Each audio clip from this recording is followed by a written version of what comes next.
മാത്രം മതി കേട്ടോ. ഇത് വണ്ടിങ് വെച്ചിട്ട് ഓടണ്ട, അത് നിങ്ങൾക്ക് മാറ്റാം കേട്ടോ. ഈ എല്ലാ വാഹനത്തിലും ഇത് അവരുടെ നടപടിക്രമത്തിന്റെ ഭാഗമാണ്. ഇത് ഇന്ന് തന്നെ ഊരി വെച്ചോളി. വണ്ടി നിങ്ങളുടെയാണ്. അതിലെ നമ്പർ ഇതിന്റെ സർക്കാർ പറയുന്ന നമ്പർ മാത്രം മതി, അടിയത്തെ വേണ്ട കേട്ടോ. MP ഷാഫി പറമ്പിലിന്റെ വീഡിയോ ആണ്. അദ്ദേഹത്തിന്റെ വികസന ഫണ്ടിൽ നിന്ന് അംഗപരിമിതർക്ക് നൽകുന്ന സ്കൂട്ടറുമായി ബന്ധപ്പെട്ട് അതിൽ ഷാഫി പറമ്പിൽ എന്ന പേരുള്ള ഇതൊന്ന് ഒഴിവാക്കി സാധാ നമ്പർ ഇട്ടാൽ മതി എന്ന് പറയുന്നുണ്ട്.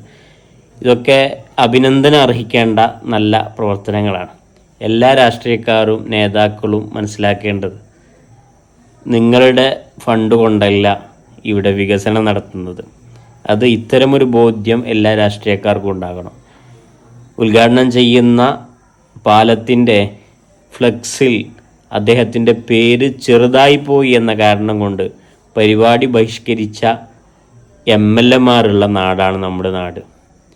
പോട്ടെ, ഈ അദ്ദേഹത്തിൻ്റെ ഫണ്ടിൽ നിന്ന്, അദ്ദേഹത്തിൻ്റെ ഫണ്ട് പറഞ്ഞാൽ ജനങ്ങളുടെ നികുതി പണത്തിൽ നിന്ന് ഉണ്ടാക്കിയ ഒരു പരിപാടിയുടെ, ഒരു ഉദ്ഘാടനത്തിൻ്റെ പരിപാടിയിൽ അദ്ദേഹത്തിനെ അധ്യക്ഷനാക്കിയിട്ടില്ല എന്നതിൻ്റെ പേരിൽ ആ പരിപാടി ബഹിഷ്കരിച്ച് ആ പരിപാടി ഇല്ലായ്മ ചെയ്യാൻ വേണ്ടി ശ്രമിച്ചവരുടെ നാട്ടിലാണ് നമ്മൾ ജീവിക്കുന്നത്. ഇവിടെ അഭിനന്ദനം അർഹിക്കുന്നത് ഇത്തരം പ്രവർത്തനങ്ങളാണ്.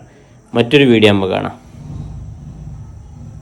തെരഞ്ഞെടുപ്പ് പടിവാതിലെത്തിയതോടെ കണ്ണും പൂട്ടിയുള്ള വികസന പ്രവർത്തനങ്ങളാണ് നടക്കുന്നത്. തലസ്ഥാനത്തെ ഒരു ഉൾനാടൻ കാഴ്ചയാണിത്.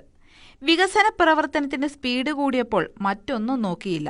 പോസ്റ്റ് മധ്യത്തിൽ നിർത്തി തന്നെ ടാറിങ് അങ്ങ് നടത്തി. മുതുവിള ചെല്ലഞ്ചി റോഡിലാണ് ഈ ആധുനിക ടാറിങ്.